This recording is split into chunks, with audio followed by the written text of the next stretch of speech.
I think the economy is in horrible shape. I think that's one of the reasons that President Biden is so unpopular, because I think a lot of the people who are struggling in this economy, in part, blame the president. He's not solely responsible, but he certainly hasn't done anything to help. Everything he's done is actually taken a bad situation and made it worse. Peter Schiff is one of the world's most well-known and successful investors. He is also one of the most outspoken critics of the United States economy, and his predictions about the state of the American economy have been accurate time and time again. Now, with the country facing unprecedented economic turmoil, Schiff is warning that things are about to get much worse.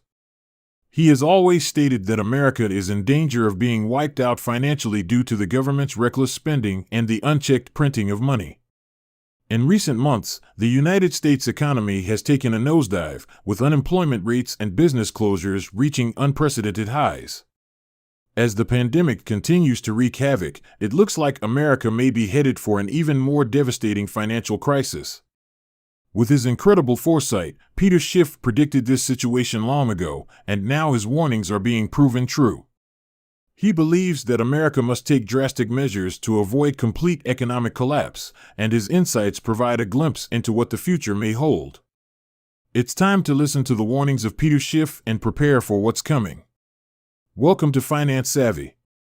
In this video, we will explore what is coming to the Americans and why Peter Schiff believes the country would be wiped out fast. Please watch, like, and share this video. Also, drop your comments and thoughts below. Remember to like and subscribe to the channel for more related content similar to this. We begin with a short clip of Peter Schiff.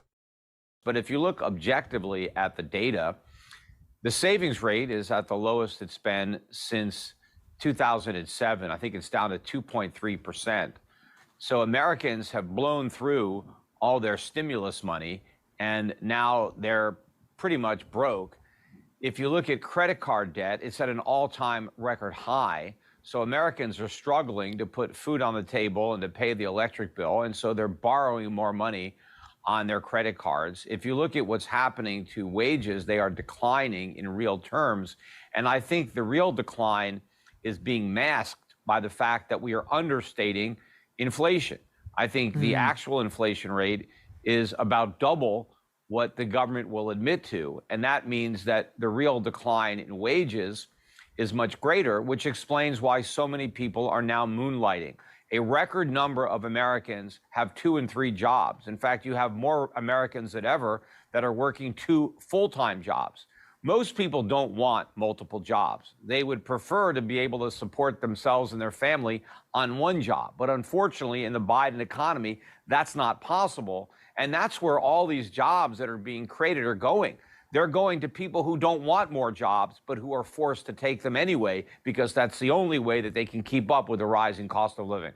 The implication is that, 260,000 people who didn't have jobs, who were unemployed, now they've got jobs. That's not what happened. All of those jobs went to people who were already employed. They are part-time jobs. That's what's happening. And it's not a great economy where people who have jobs need to get a second job. They would rather have the leisure. They would rather be able to spend more time with their families. But unfortunately, they can't afford that. They have to go and get another job. And that is where these jobs are coming from. If people come out of retirement, let's say somebody was retired, they're 70 years old, they were looking forward to just playing golf and going to the beach and hanging out with their grandkids. But now they have to go take a job at Target because that's the only way to pay the grocery bill. Do you want to brag about creating an economy where unemployed people are forced to go back into the workforce? It seems like every day, more and more bad news about America comes out. The economy is in shambles, the political system is in chaos, and the future looks bleak. The decline of America is something that we are all feeling in our daily lives, whether it's the lack of jobs, rising crime rates, or the inability to get ahead financially. This is a tragedy for all Americans as we watch our country fall apart. It's a reality that no one wants to face, but it's happening faster than anyone could have imagined. According to financial expert Peter Schiff, the savings rate in the United States is currently at its lowest level since 2007. This means that Americans are not setting aside as much money for savings and investment as they were before the Great Recession. Peter Schiff also says that Americans have blown through all their stimulus money and are now pretty much broke. The stimulus money was meant to help people weather the economic downturn, but it seems that many people have spent it all and are now struggling to make ends meet. These two factors combined paint a bleak picture of the future of the American economy. If people are not saving money and are instead spending everything they have, it is only a matter of time before they start defaulting on loans and credit card payments. This could lead to another financial crisis that would be even worse than the last one. Listen to these carefully. Well, the main reason that the unemployment rate is so low is so many people who aren't working are not counted as being unemployed. We have over 100 million working age Americans who are no longer in the labor market.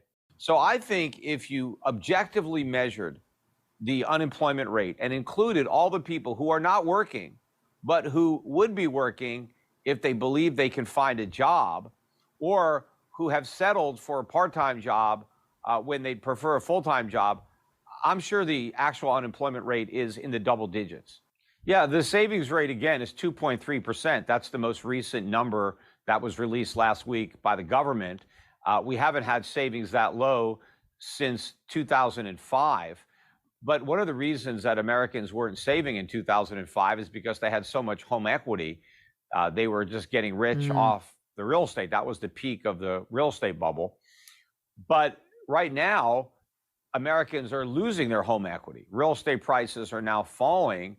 But what's more problematic is real wages are falling because the cost of living is going up and credit card debt has exploded.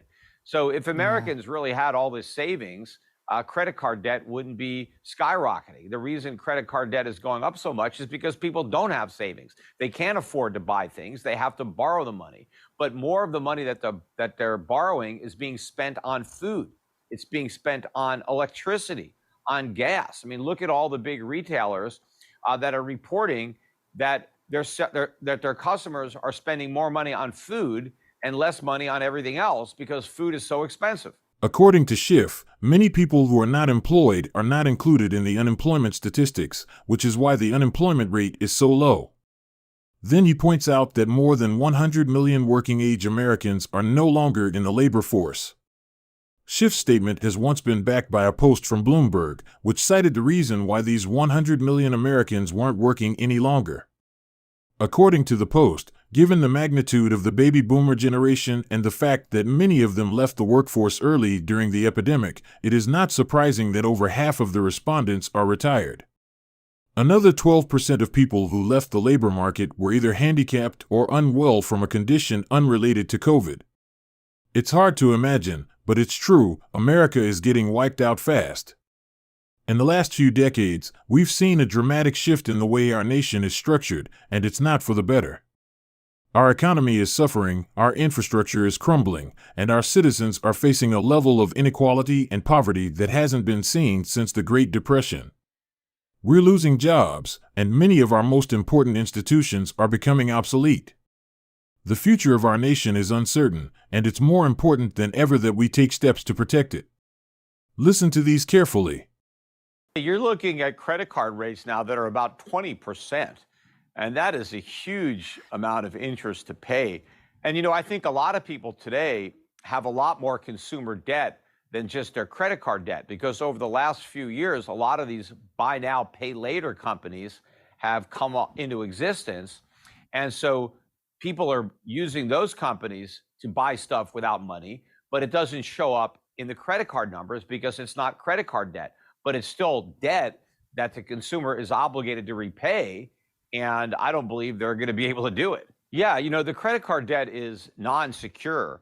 So if you don't pay it, the credit card company, they can't come after your assets. They can't put a lien on your house or try to go after your IRA. So the debt is, very difficult to collect if the person doesn't have any money. And it's also dischargeable in bankruptcy. So we haven't seen a big spike up in credit card delinquencies, but I think that's coming in 2023. And what also happens with credit card debt is once somebody with credit card debt recognizes that they can't pay it back and they've decided they're not going to pay it back or that they're going to file for bankruptcy, what they will do before is max out their credit cards. They'll just borrow as much money as they can because whatever they're buying, they're getting for free, right? So if you're planning on going bankrupt and you have $50,000 worth of credit card debt, but you still have another $50,000 that you can borrow, well, you're going to do it. You're going to go out and spend the other $50,000 and buy as much stuff as you can, because when you go bankrupt, you don't have to return that stuff. If you go out and you buy a bunch of clothes and some consumer electronics or take a vacation, and then you file for bankruptcy, you don't have to give any of that stuff back. And it makes sense that before you file for bankruptcy to buy as much as you can, because once you declare bankruptcy, you're not going to get any new credit cards for a while. So you might as well buy everything you can before you go bankrupt. So you get that moral hazard that's going to accelerate the losses for the banks that are issuing the credit. While Schiff's predictions may seem dire, there is obviously still some hope. America can recover if we start living within our means, reduce our dependence on foreign oil, and revive our manufacturing base. However, the government needs to know that time is running out, and we need to act soon. Schiff's words are not to be taken lightly, as he has accurately predicted economic downturns in the past. If his predictions come true, it could mean dire consequences for the American people and the economy. What do you think can be done concerning the crisis the Americans are facing?